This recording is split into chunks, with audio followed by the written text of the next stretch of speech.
Hi, everybody. Welcome back to Homeschool Minnesota. My name is Dayle. I am your host for today, as always. This podcast is an outreach of Minnesota Association of Christian Home Educators, MÂCHÉ.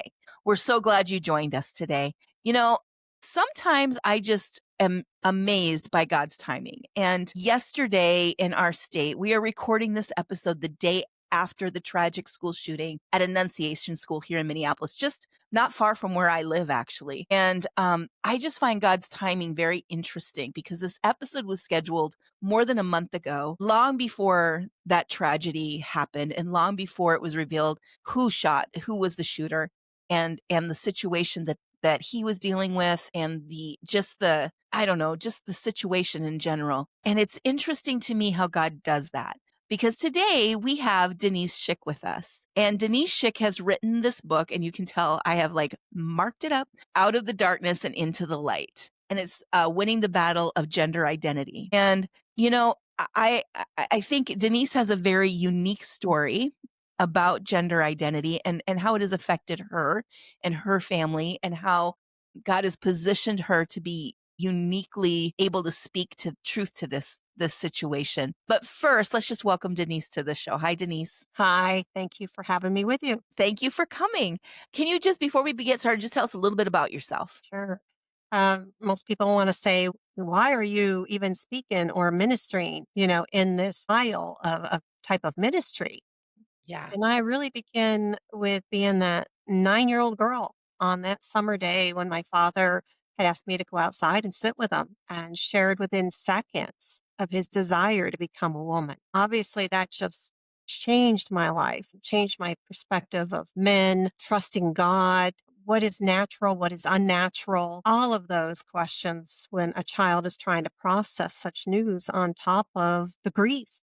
And I think any family member that has a loved one that identifies as transgender, especially those that are Christ followers, will understand what I mean by the grief that you feel, the shock, the uncertainties of what happens in the tomorrows. Wow. And you were 9. Yes. That's crazy. And so, can you tell us a little bit about the story of your family, your dad? I mean, you were a Christian family. Yeah. And so, can you talk a little bit about what happened with all of that and how that just, tell us about that story a little bit? Sure. So I was actually raised Catholic, and with those roots, I'm so grateful because honestly, practicing Catholicism in the past, I believe, is what rooted me into knowing that God was real and that there is reverence for the Lord, that they're watching my mother and her faithfulness, understanding what she was going through, though she didn't know what my dad had shared with me. But I'm watching her on the Wow. side be a woman of God and going to church and trying to keep her family together and do the best that she can under these type of circumstances. But it was just a real huge struggle, as anybody can imagine, being a child. My dad grew very envious of me as I began to mature into a young woman, which began very early at the age of 11. There was a lot of jealousy, tug of war, where I felt like I was trying to survive, and yet he was trying to fulfill his own desires,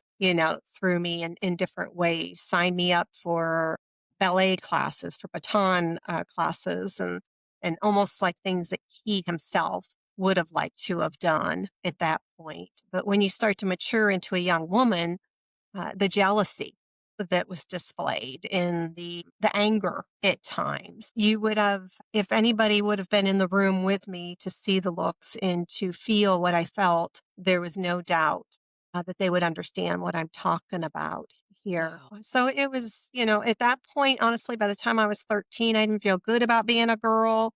I went through the confusion of, did God make a mistake? God did. How do you know you're not supposed to be a boy, Denise? And then hating my body because as my dad was giving me these looks that made me very uncomfortable, I became very uncomfortable in my body, maturing as it Mm. naturally would. So it was a real tug of war for trying to survive in this type of environment. Now, most people say, well, did he transition? Ask me if he had transitioned while I was at home. Not at this point. My father was doing his cross-dressing, his acting out in the privacy of the bedroom, the bathroom, the attic, out in the garage, and at a local bar. And so he was doing it outside, but he was still, at that point, going under the identity as Harold. And it wasn't until I was 28 when he did leave my mother. I identified and began to live full time as a woman. And I'd seen how that crushed my grandfather at the time, which was his dad. So I've Mhm. seen the tragedy, not just from a child's perspective, but watching this from a spouse's perspective of their journey and the fact of parents, just trying so hard to understand. I had the letters that my grandfather wrote. I'm just trying to figure this out on what had Ugh. happened. Everybody hurts when this hits home. Yeah, I can only imagine. I mean, everything as a child that you grow up thinking that your dad needs to be for you, that wasn't what you experienced. No, I looked, I actually looked at other neighborhood men. I had a couple uncles that I was very close with. They were a couple hours away, Yeah. but I just worshiped them. It was like, I want Uncle Leonard to be my dad for the day, or the next Mhm. door neighbor, Tom. I would imagine that he was my dad for the day, looking for somebody that was safe, emotionally and physically safe to be around, that I could play for a while in my mind that they were my father. Yeah. Wow. So in your book, the first thing I want to say to everybody is this book is full of scripture, of the Bible, of the Word of God, as well as scientific study, scientific, facts, things that have not necessarily become widespread public, honestly. Some of the stuff I read in there, I was like, oh, I didn't know that. And how come that hasn't been a public thing, And like when you say 95% of all medical transitions are experimental, I thought that that was a lot more solid than that for some reason, because it's presented as just we've been doing these for years. It's very Mhm. safe. And, that was shocking to me a little bit. I was like, 95%. That's a lot of people. That's a huge number. And when I think of other experimental meds, when it's only, 95%, when there's experimental medication happening, usually the patient is very well aware of that. There's a lot of risks talking, a lot of signing of of documents to, say, yes, I'm aware that this is experimental. I'm aware of the risks. Does Mhm. that happen with transgender treatments? I don't a lot of times from my understanding from those that I meet through the ministry have not been told of the consequences. Okay. Now, I'm sure that there are those that have, Sure. but that's the sad part is they're not being told, and some of these folks are so young that maturity or they're what Mhm. they're really doing to their bodies. Even at 17 and 18 years old, when we realize that the brain doesn't fully develop till what, 24, 25 years old. They might think they understand, but do they really understand the Yeah. consequences of these drugs to their bodies? Yeah. The Unbelievable. surgeries alone, that end up going in error, the consequences that some unfortunately face. Yeah. Yeah. Why do you think people have rushed to gender reassignment treatment? Why has this become such a thing? Like, it's just, what was this? I'm going to find this in your book because I was surprised. It says that Brown University had a study where they said students identifying as other sexual orientation within the LGBTQ plus community have rate increased by 793%.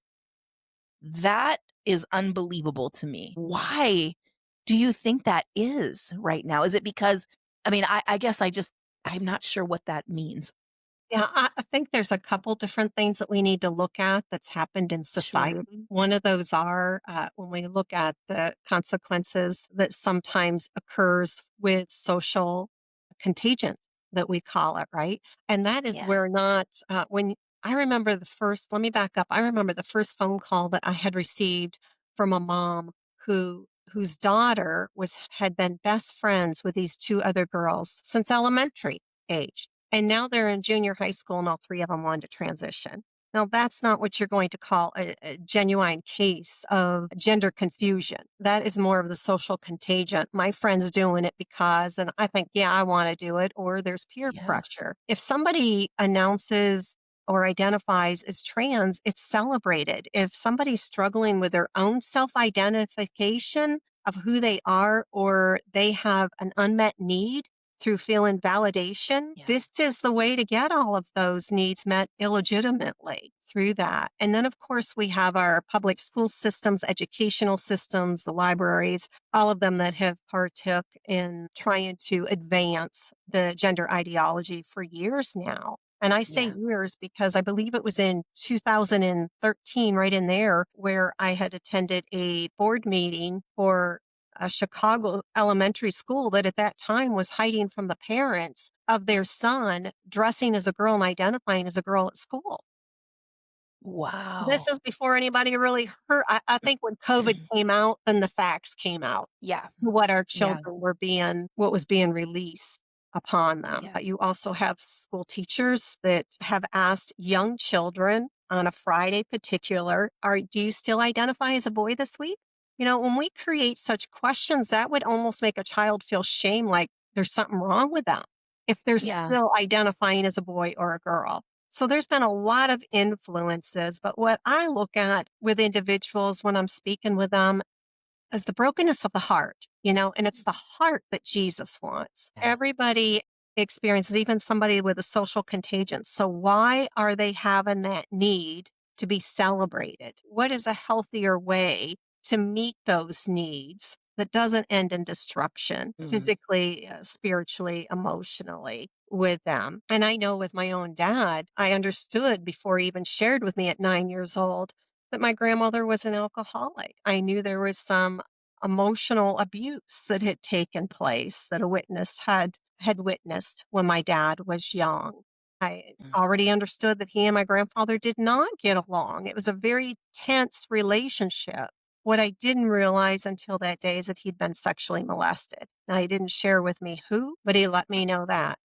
Those are where you look at the wounds of the heart. What has this person gone through? What are the real reasons that they're trying to flee their true identity for a false perception of who they are? Yeah. I mean, boy, there's just so much there. There's so much there.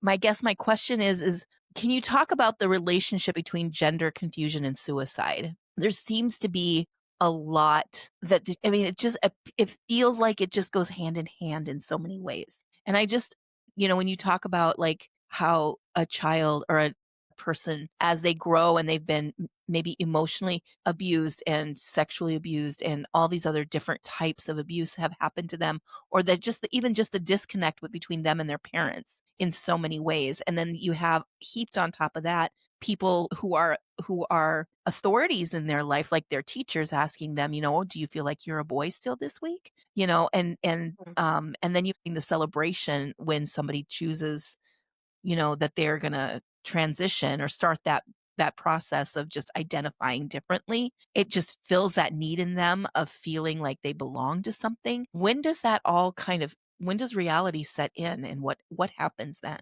Reality, unfortunately, sets in a lot of times for those that have transitioned, that have Yeah. taken on the new identity, the name, surgeries, or the testosterone, the hormone therapies that they need. And the fact is now, right, they look like the other sex. Yeah. And where they thought that would satisfy, to me, they think that that will satisfy the heart and soul. But what they Mm. discover is they just look different.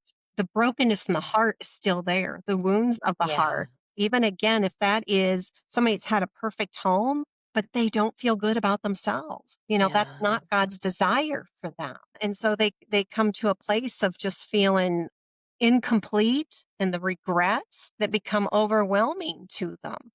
Yeah. Usually, now that doesn't mean that some people, let me back up. Some people will say that, well, those that commit suicide or attempt to commit suicide are those that have housing difficulties, have employment difficulties. But the truth of the Mhm. matter is, in those studies, that's not at all what they're suggesting. We're talking about people that even have successful careers that have never had housing issues. So if everything's perfect on the outside, why are they still considering or attempting suicide? Yeah. Yeah, that's crazy. How have we been manipulated as a society to believe that hormone therapy and surgeries are a solution to all these feelings inside? I mean, obviously we as Christians, we know that the only solution to healing our heart and to really coming into knowing who we are, we've done a lot of talking about this summer is a relationship with Jesus, like a strong relationship rooted in truth, rooted in the word, confronting lies, all of those things is what brings us into right identity with who we are in Christ. But as a society as a whole,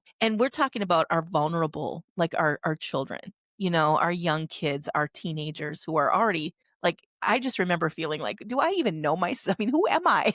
When Mhm. I was a teenager, and thank goodness I had really good people speaking truth into my life and never once called into question anything or validated my whacked out emotions on things, and I think about children today and how have we as a society been manipulated to believe that all of these therapies and surgeries and transitioning all of these things is a solution to these feelings that they're having inside. I think a part of this, I believe, is due to the lies that society has heard, Yeah. especially, let's just say, the last 7, 8 years, using children as the model. That's the heart of Americans. That's the heart of any country is our children. And so Yeah. by bringing the stories forth that this child is struggling with his identity or her identity and somehow that it's me, if you come alongside of them in a loving way and trying to address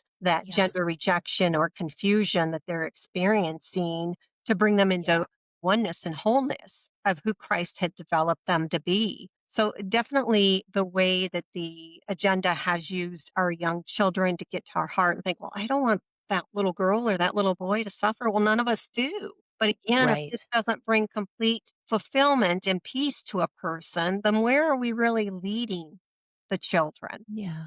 Yeah. I mean, in your book, you talk about in your chapter on manipulation, you talk a lot about different hospitals and politicians, and you talk about detransitioner Chloe Cole. And if you haven't heard of her, she's all over YouTube. I mean, she's really very, very outspoken about her journey as transgender and all the different things that happened with her. And she says, I didn't need to be lied to. I needed compassion.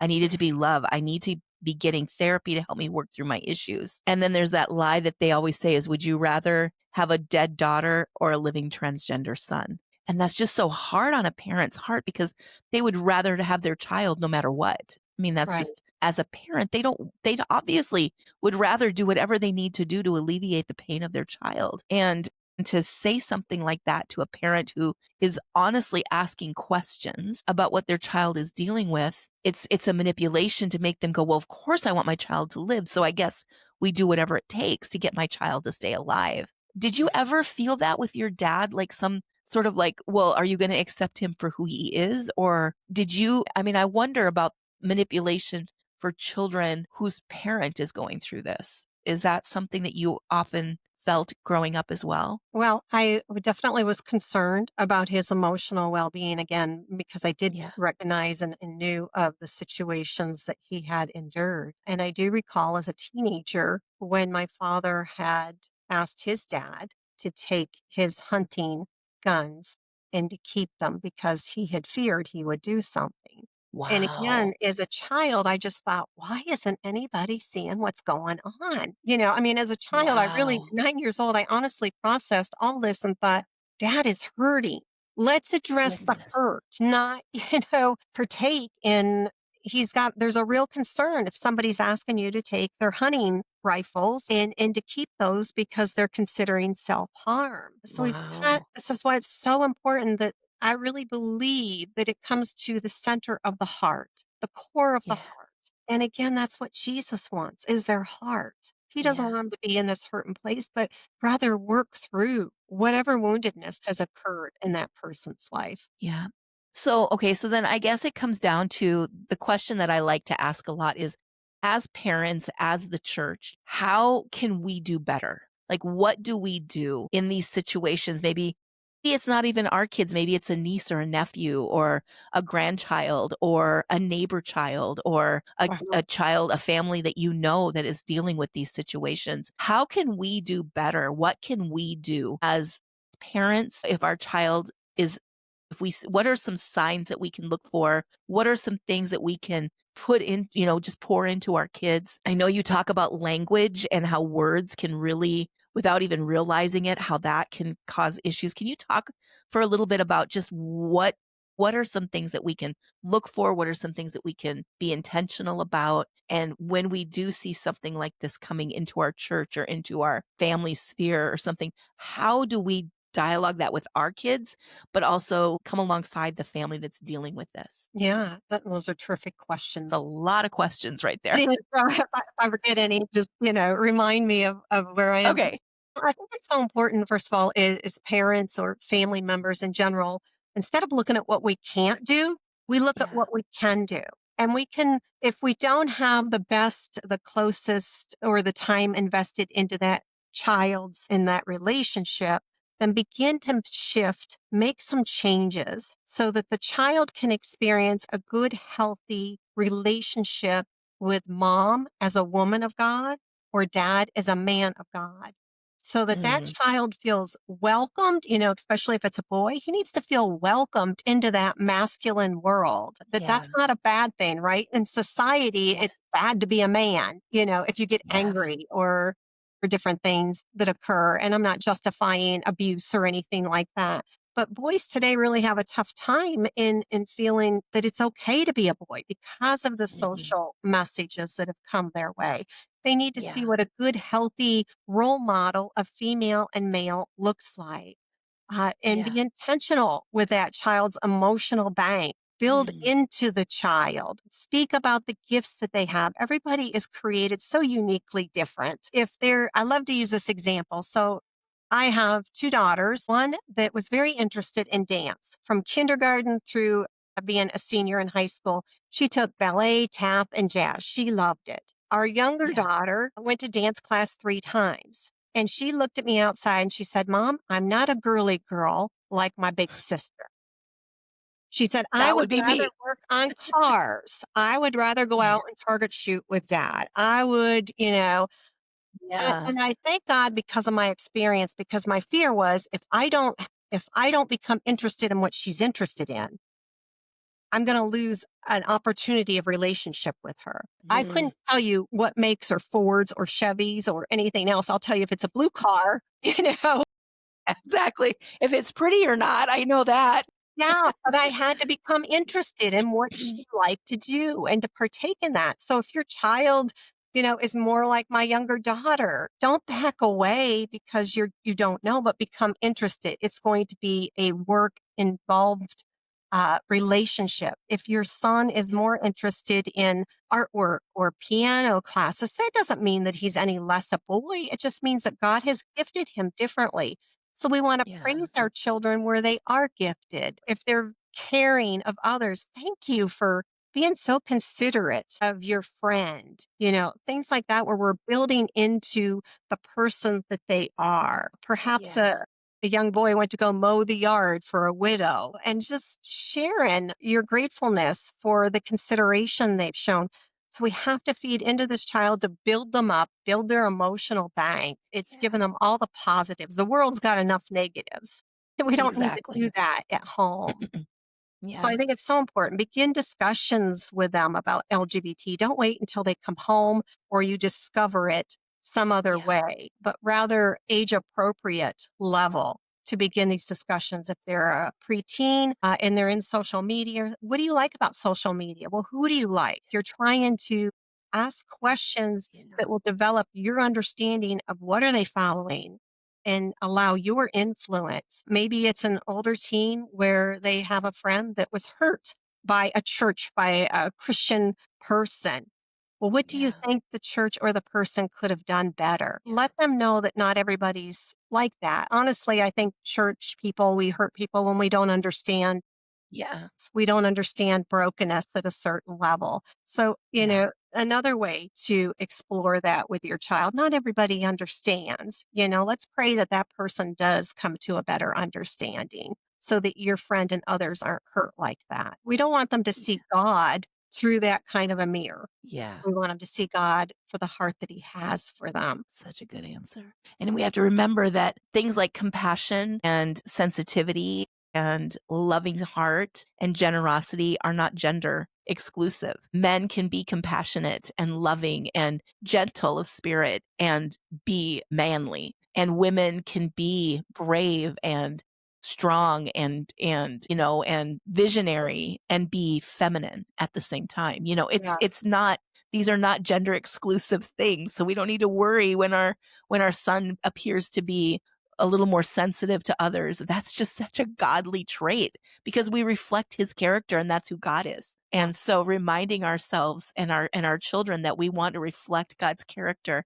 in as many ways as we possibly can in all situations. When something like this happens, like this school shooting that just happened yesterday, how do you dialogue that with your children? Because like I said, even before it came out publicly that this young man had done that he was a transgender man. Well, I guess he was a transgender woman. I don't know how that works, but that just shows my ignorance. I need to do better. I think that we were already being told that we can't talk about it and we can't have an opinion about it. And I wonder about our kids.